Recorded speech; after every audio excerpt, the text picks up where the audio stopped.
feel like it's never been more in vogue to outwork everybody else. And I guess somewhere there will be somebody who works harder than everyone else. But what a bummer success metric. We all know that person who will spend decades on end doing the exact same thing over and over again, waiting for someone else to bless them with the gift of progress. That's kind of what work looks like for most people is toiling when your fate is ultimately in the hands of somebody else. But once you're an entrepreneur and doing your own thing, how do we ensure that like those efforts are worthwhile? I'm going to share with you 10 lessons that I've learned from what have been the highest yield periods of my life relative to, man, I had like 6 or 7 years of my life that kind of just disappeared. And if you're not careful, that can happen actually really, really fast. Let's do a bit of a reset today. Think about how we're spending our time and making sure that we're actually getting the most of it. Because you only get one chance, right? Let's talk about it.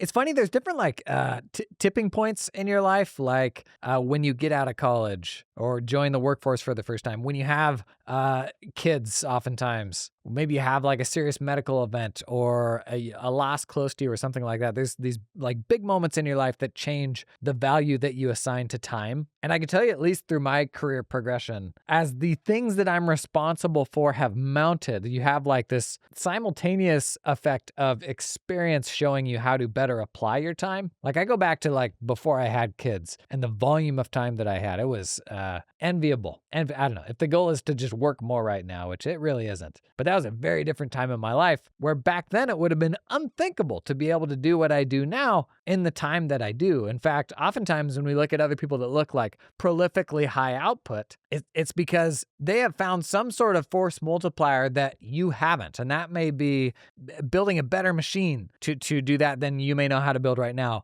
It oftentimes is also what they don't do that you do. And when we look at folks that look really busy and it looks like they're doing all of these things and we think, how can they fit it all in? Oftentimes the place to start is to consider what do they do? What do they not do, refuse to do that I'm still doing? And in those things that we're willing to give up, oftentimes we find the capacity for the better thing. And the most obvious example of this is your client list. As long as you just let those people hang on at those legacy rates, they're filling capacity that could better be spent by going out to a trade show, being more visible, putting in efforts that will increase the likelihood that that next tremendous client comes in the door. Okay, 10 very specific examples of how to get a 10x return for your time as opposed to simply selling your time for money or exchanging your time and your efforts in very low leverage ways. And like one-on-one client work, as much as many of us get into this game because we love that and enjoy it and get a lot of satisfaction from it, it's by definition the lowest leverage thing you can possibly do. It's not to say that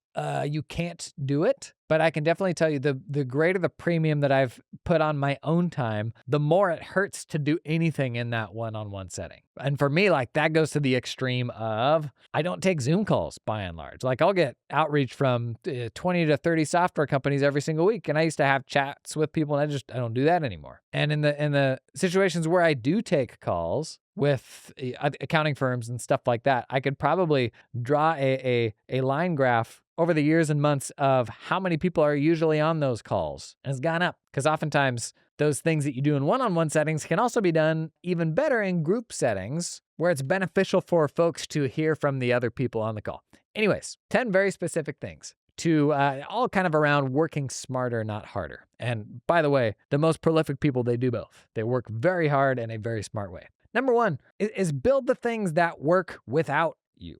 So, your business rises to the level of your vacations. Did I say that the right way? Can your business still run when you're not there? In fact, I had this recently. I was in London. We had a whole bunch of stuff going on with my business. And it was like, I've had so many examples of this in my life. It was like magic, how things all of a sudden that were impossible to be done without me somehow just happened while I was gone. And a bunch of, like several people stepped up, got some things out the door that normally I would have blocked. And ever since then, the process has been completely different. I had a bunch of examples of this in my accounting firm as well, where I was taking what seemed like an impossibility, like an impossibly long break, or when I was out of the country, like I wouldn't have network access. And there were things that just by the current system were not possible to do at all, but they still happen. We found a way to do them. And sometimes those forcing functions are the very best thing. And so how can you actually build that into your business? What does that look like for you to be away on a regular basis, for team members to have to take time away? I had examples of this in my team as well, where like someone would go on maternity leave and we would compress like 3 years of delegation probably into those 2 months. Now, at a more macro level for you as an entrepreneur, there are certain things that you can invest in that will work while you sleep, and other things that you have to be plugged into and do every single little thing by yourself. This is the value of creating content, creating evergreen stuff that lives on YouTube or on a podcast or a blog post. The value of building systems that other people can follow, finding a business that can operate on a version of your expertise that's institutionalized. And it may not be as good as the real thing, but the real thing only has so many hours in the day, right? It's where we start thinking about, how can I do something that will dazzle this customer so that they will pay me, to instead, how do I build the machine that will deliver some sort of result that people will pay for? And where we often get stuck is, well, that machine's not capable of doing what I can do. It's like, yeah, that's also kind of the point, because you can't do everything.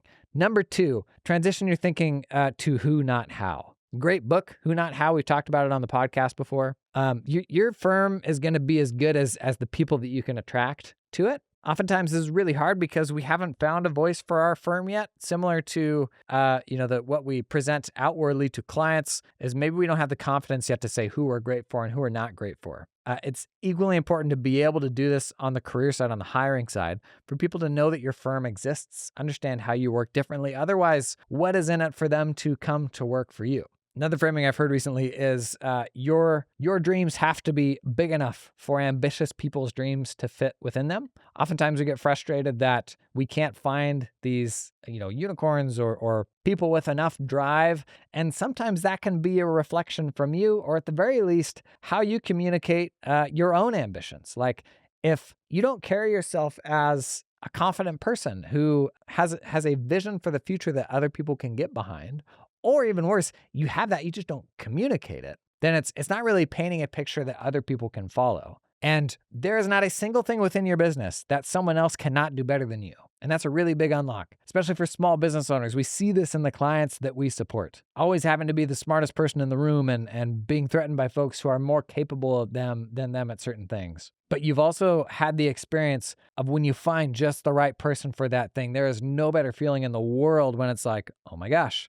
I'll never have to touch that part of the business again, and it'll be better for it. Like, they're even better than me at doing that thing. And finding that person, there's no greater feeling. But what percentage of your time do you commit right now to the efforts that will find that next person, bring them in the door? For most of us, it's very, very simple. It's working with a recruiter or putting up a job posting. It's not being visible. Similar to how we talk about, like, the very best clients aren't combing through Google reviews to find a new firm. The good accountants are probably not skulking freaking Indeed to find an accounting job. Imagine like what's combination of events would have to happen for you to be cruising Indeed for an accounting job. That's probably not where the world beaters are hanging out. That being said, I also hired some pretty great people off of Indeed.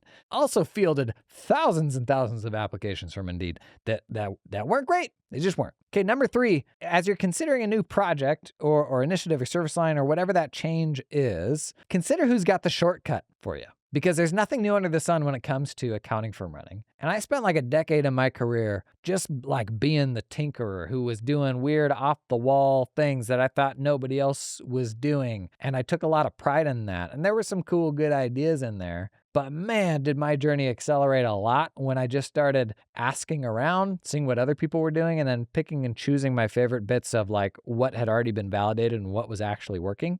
If you're considering a change, a big change, either a new service line or moving to a new niche or bringing in a partner or acquiring a firm or something like that, consider how months or years, massive piles of money could be saved by finding the right person to have a conversation with that can show you the path, show you the things to avoid. If somebody else has done this before, and I guarantee you, there's just about nothing left in this space that somebody hasn't tried that you can't learn from. If somebody's done this before and you're stuck on the right way to do this, oftentimes we just spin our wheels and think for months and months and sometimes years guessing, is this or that the right answer, when there's people out there that have the answers. Your ability to navigate those decisions ultimately will be a product of the quality of your network. And that's the biggest thing in my life that's changed in the last 6 years is the quality of my network, from only knowing the people inside of my firm and just playing the game inside of that tiny universe that was a single 40-person firm, to now knowing like thousands of accounting firms. And anytime something comes up, I know someone I can go ask. Like, I know where I can get an answer. That's such an unbelievable hack for everything from strategy to hiring to like emotional support from other people that do what you do. That's so valuable. I'll put my token community plug in here for Realize, because that's like solving for this is kind of my life's mission now, creating as streamlined of a process as possible for you to build a really powerful network. That's the whole purpose of my community, Realize. There's a link in the show notes, as there always is. I learned this lesson getting out of my own bubble for the first time and going to conferences and realizing, the talks at these conferences, they're fine, but what I'm really excited to do is actually talk with all the other practitioners. That's extremely energizing. And I can steal the best of what's working for everyone else rather than spending decades trying to reinvent the wheel myself. Hey, real quick, this episode is sponsored in part by the folks at TeamUp. TeamUp, they help you find talented accountants in the Philippines. TeamUp's got a killer PDF guide to how to do this stuff. They call it their 2025 salary guide, but it covers way more stuff than just salaries. And one of the things that it digs into is, I think, the biggest misconception about hiring folks offshore is the difference between outsourcing versus hiring direct. A lot of folks that have had negative offshore hiring experiences, what they're actually doing is working with an outsourcing group where they're buying month-end closes or buying tax returns. And it's up to that outsourcing group to manage how it gets done and the training of the team members and all that. That was not the model of offshoring that I did. I did what TeamUp does, direct hiring. All it is you're working with human beings in another country. And they're capable of all of the things that my onshore people are. At the end of the day, it's up to me to train them and kind of develop them from A to Z. But there's no like middle person. Oftentimes in these outsourcing groups, you're paying, and this was the case for me because I'd done both. You're paying that group pretty much the same amount as that person's salary, so like doubles the cost. I just want to work with the person directly. TeamUp will help you do that. Check out their guide. Covers a lot of just like kind of the questions you're kind of too embarrassed to ask. You can download that one down in the show notes. Hey, real quick, this episode is sponsored in part by Client Hub, who's ready to turn your busy season into, you ready for it? Into your wow season. Actually, your whole year into your wow season. How are they going to do that, Jason? I'm glad you asked. 3 bullet points. First, man, it's all about the client experience. Make it easy for your clients to communicate with you, and half the battle's already won. 2, simplicity. Client Hub. It is not any harder than it needs to be in a lot of practice management systems these days. Let's just say it's getting a little sweaty. You step into Client Hub, you try it out, and you're like, oh, this actually feels like a nice place to be. And number 3, AI. Stands for artificial, what was it? Stands for artificial intelligence. You know, I like that. Client Hub, it'll help you draft emails with AI. They got a new automated book review thing that pulls in some AI. Say goodbye to busy season, man. Make the commitment. We're not doing it again. They've got a limited time promo right now, $50 off your first 3 months. They give you a personalized demo because you want it to go better next year, right? I want that for you. Make this the last stressful busy season you'll ever have with Client Hub. Link down in the show notes. Number 4, don't have humans do what software can do. And you may have heard someone say this before. We ran the numbers and found that we could just hire someone to do something for the same cost. But if you've hired humans and you run a team, you know anytime there's humans involved, that creates inertia. And inertia it's increasingly hard the bigger your team gets to be able to change direction. And you can see right now in accounting firms that are like still running on paper and still using legacy tech, the change that requires. And what's involved in rewiring an accountant's brain to get them to be efficient in a totally different approach to work. Or if you're into rolling up accounting firms and you're looking at the firms that are on the market, very few of them are like actual cool modern firms. And if you've ever acquired one that was a legacy firm, you know just how much work it is to even go from one cloud practice management system to another. Like that's a massive undertaking. And so how do you build a firm that is as lean as possible for the future because things are still going to change? You lean into software wherever you can. Now, we still need to have like intelligent humans who are adaptable and can be involved in that process. I don't see these two things as being mutually exclusive, but I do see a lot of people going human first, or if all things look equal, they will go for the human. Whereas tech like it's improving at a really rapid rate. And the bigger the headcount we have, actually, the harder it is to keep up with that tech change. Again, we have to have both. We have to have smart humans, but we also have to have tech. I would say on average, firms are probably under leveraging the tech side. They are not, like, even in my little echo chamber of the folks I hang out with online, like it's still pulling teeth to get folks using like a tax intake tool. The vast majority of accounting firms are still not using cloud practice management systems. Leaning into that, the product of that is being able to run a more agile firm. Okay, number 5, stop reinventing the wheel. For most things where someone else has already done it, there's a proven path. And, for us, this rears its head in a bunch of different places, like running one-on-one meetings, running month-end financial statement recaps with clients, posting on social media. Like, you don't have to do these things from scratch every single time. Build the system, build the framework. When it comes to content, go out, find the past stuff that you've done that's the highest performing stuff. Find a way to remix that. Like, nobody cares. The greatest proxy when it comes to content creation for what's most likely to work the next time you post something is what's already worked in the past. Not only from you, but from others. In fact, you go out and you hire like big name YouTube strategists, and what do? They point you to all the stuff everybody else is already doing that works. And they say, find your version of this. There's a chance that you may be the first one to stumble into something that works really well, but it's a very, very small chance, especially when you don't know what you're doing. But the good news is we have this like massive database of what everybody else does that actually works. Start there. Like, that's a great place to go to get ideas for how to package things better in a more interesting way. And look at what you've already done that works just fine. If you go back to, say your most successful client onboarding calls or monthly financial statement recaps or one-on-ones, consider how can I systematize those to tick all the boxes, to like actually think about what made that go well, and is this a framework that I can roll out with the rest of my team to handle these things or to operationalize something that maybe to date was just done on gut or on experience.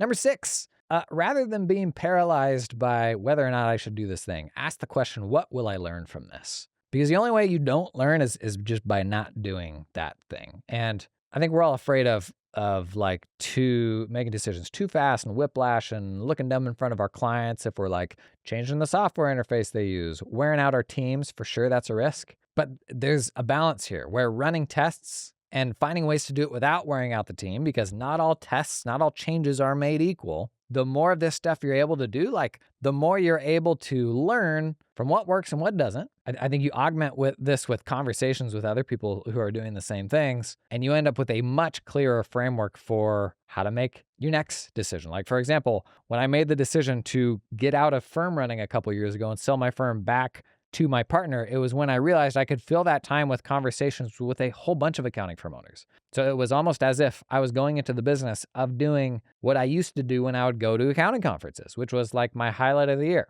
meeting new people that ran firms and get to steal ideas from them and all that. For me, not running a firm anymore looked like doing that around the clock. And it meant I would become out of touch with some aspects of day-to-day accounting firm running, but I was getting in touch with a level of depth and understanding how small firms work that firm owners wouldn't be able to be privy to because they're in the day-to-day of their own firms. And the result has been like a tremendous amount of learning for me, so that when I'm presented with a new idea or a new approach to something, like I just have a really good filter of all the things I've heard from folks about all the reasons why that may work, why it may not work, connections or platforms or people that could increase the likelihood that it works. Like, that's all just a product of learning, and you won't learn without doing. Number 7, instead of doing it by end of quarter, consider what could be done by end of day. So often we have an idea and we're like, yeah, no, that's something that we should test down the road, especially in accounting firms that are sort of run on these annual cadences. We tell ourselves, no, we're only allowed to do this stuff once a year. But that is such a long learning cycle. It actually makes change really, really high stakes if you only allow yourself to change once per year. So consider, is there like a small scale test we could do within the year that would validate what we're thinking? A great example of this is like moving to 3-tier proposals. If I've convinced you like, oh yeah, this will help my firm be more profitable. We've talked about this quite a bit lately. And you're like, yeah, we got to do that next January. If you're convinced, find a way to do it now. Like, who are the people that you want to get on, say a tax planning engagement or, a more premium bookkeeping engagement? Who are the people who you want to do that right now? Put a 3-tier proposal in front of them now. Like, actually take some of the pressure off of just doing that stuff at year end. And even if you don't do a full rollout now, when you do a full rollout at the end of the year, if that's the right move for you, you're going to go into that in a much better, educated space. You'll be asking smarter questions. You'll set it up in a more intelligent way because you've done some of it now. And this, as I talk with my team, oftentimes you'll be talking through something and they'll be like, yeah, no, we'll add this kind of to the backlog, add it to the list. And it's like, no, is there a reason that we can't do this today and get to the end of it and make a decision? And oftentimes the answer is like, no, we could totally do that right now. Kind of comes back to the learning thing and the speed at which you're testing, validating the things that you're hearing, and all of that ought to lead to higher quality decision making. 3 more to go here. Number 8, this one drove my partner nuts. Relentlessly try to get out of everything that you're doing now and never stop. I got really good at this in the accounting firm. And there's a good version of this and a bad version of this, trying to get out of all of your responsibilities. Oftentimes, if somebody says that out loud, you will think, well, what am I going to do if I don't do X? What am I going to do if I don't prepare tax returns, if I don't sign tax returns, if I don't review tax returns, if I don't sign off on the month-end close? What am I even going to do? If you ever get to a day where you actually have nothing to do, where you actually successfully delegated everything off of your plate, tip of the cap to you. You may be the first person I meet who actually achieves that, because there's always something else. There's always the exceptions. There's the stuff that slips through the cracks. As the business owner, you're the job. That is your job. You're the bottom of the filter of everything that runs through the business that doesn't nicely plug into stuff that's happened in the past, and you decide how to handle it. But instead what we do is we're like, oh no, I'm going to choose this lane. This is what I'm going to do. And we forget about all that stuff. And you build yourself what you think is a 40-hour-a-week job or whatever you think it's going to be, but you forget about all the other stuff that comes around that. And before you know it, you're doing a really bad job at what your job is supposed to be because you've got too much on your plate. In my firm, this looked like getting out of client work, and all the questions there were exactly what you'd expect. If you don't do client work, what are you going to do? It was a 40-person firm. There was a whole lot of stuff to do. In fact, the most important things to do for that firm had nothing to do with the clients. They were, how are we going to find the great next hire for our team? How are we going to find the great next client and sort of position ourselves to attract more of those great clients? They were all the things that were the very most important to the health of the firm. But until I fired myself from those other jobs, I wouldn't have the bandwidth to work on that stuff. Number 9, calculate the cost of not doing something. If the road ahead looks scary and risky and expensive, remind yourself, here's the current state of things. Oftentimes, that's just as risky, just as scary, and just as costly. This episode is sponsored in part by Cloud Accountant Staffing. I'm in another country today. I'm in London, which is not a country, it's a city, and I realize that. But I'm here because there's accountants everywhere. Accounting is, in many ways, a universal language. And a great upside of that is you can hire accountants to work for you anywhere in the world. Cloud Accountant Staffing, they're an accounting firm that started hiring folks directly in the Philippines, had such good luck with this that they started doing this for other accounting firms, and now they will do it for you. This is a true story. I was in a coaching call with some folks in my online community, Realize. Every Wednesday I run a live coaching call with different types of firms. And offshore hiring came up because people were like, I think the prompt was, what's the biggest positive change you made in 2025 this year? Something you wish you had done years earlier. And one person shared it was offshore hiring. We talked through that a little more. Upwards of probably a third of the people on that call were actively making offshore hires. I've shared before, I did that at the end of my firm running journey, and it completely changed how we approached hiring. In very rapid succession, we brought in 4 people from the Philippines. If you haven't done it before, you're gonna have a lot of embarrassing questions. You don't even know what to ask.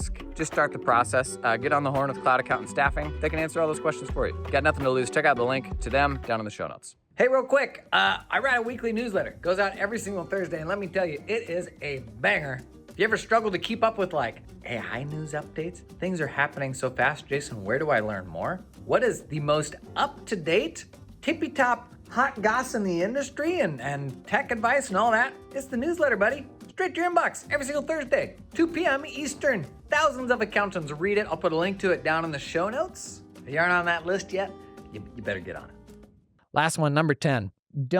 Be careful not to anchor yourself in the impact that you have today.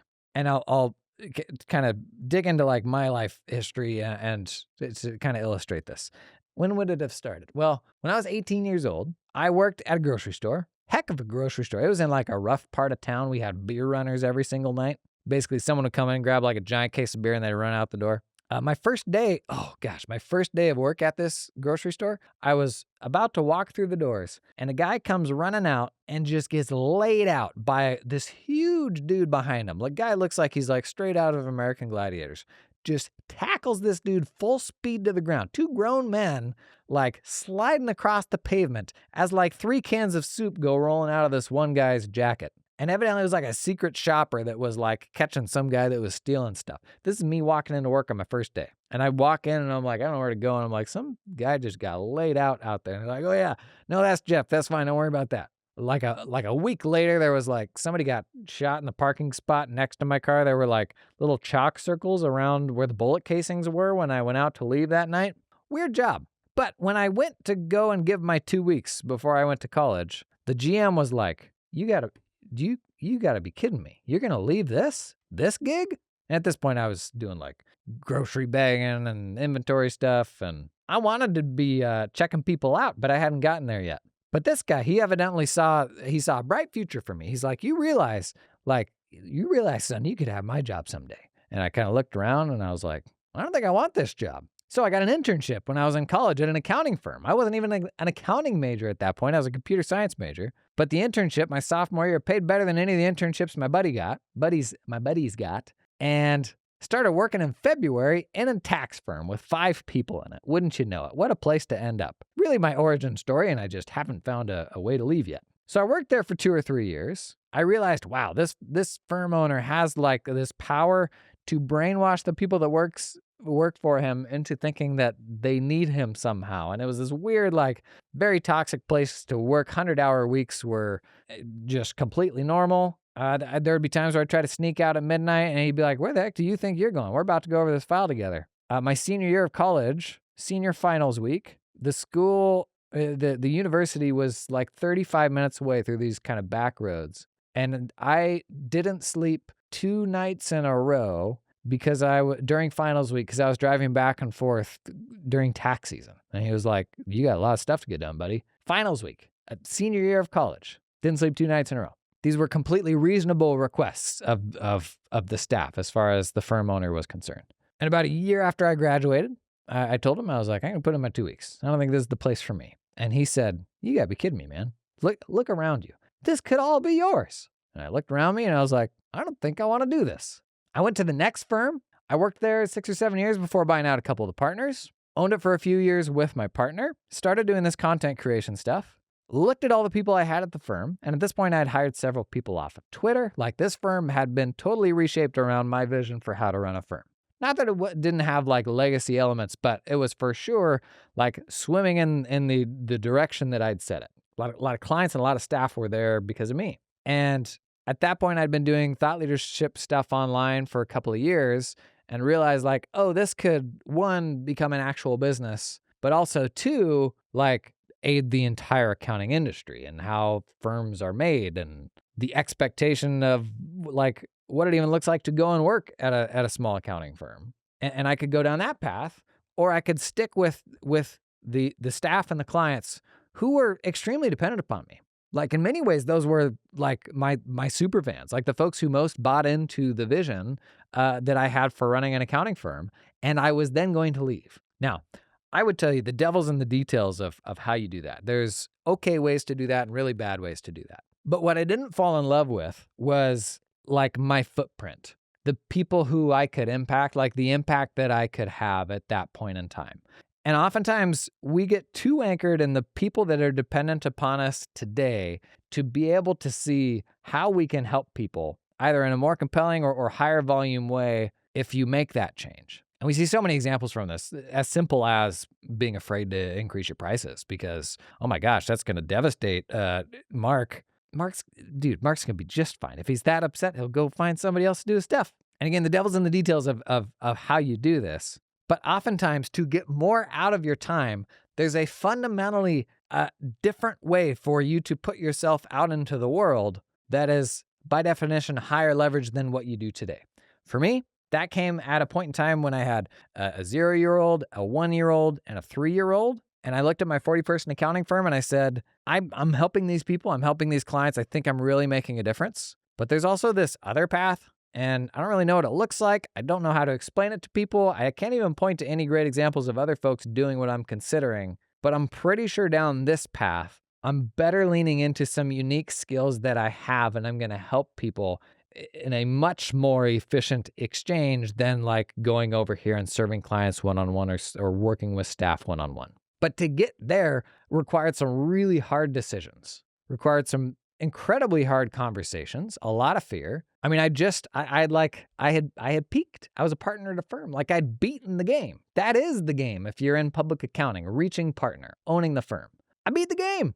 And everybody was proud of me. I'm a CPA, I own a firm, this and that. They all understand what that looks like, seems super stable. And then I tell them, yeah, I'm actually gonna go do this. You know what now? You got 3 little kids and you're gonna go do this weird flyer, whatever this accounting influencer, explain that to me again. You can see it, right? Because you can see like how much reach content can have and all that stuff, and how it's a fundamentally higher leverage thing. You can see that, but like when I started down that path, there wasn't a model for how to do that. I still am learning so much about how to help people and get out of your own way, but I'm also convicted that that's like a higher leverage way to put what I do out into the world. And it doesn't fit nicely into the box of what an accounting firm is or the more traditional path, but you won't find that next thing. You won't be willing to take a flyer on that if you're anchored in the impact that you have today. And a lot of people, they will get a certain percentage into their career and then they will stop. And that will be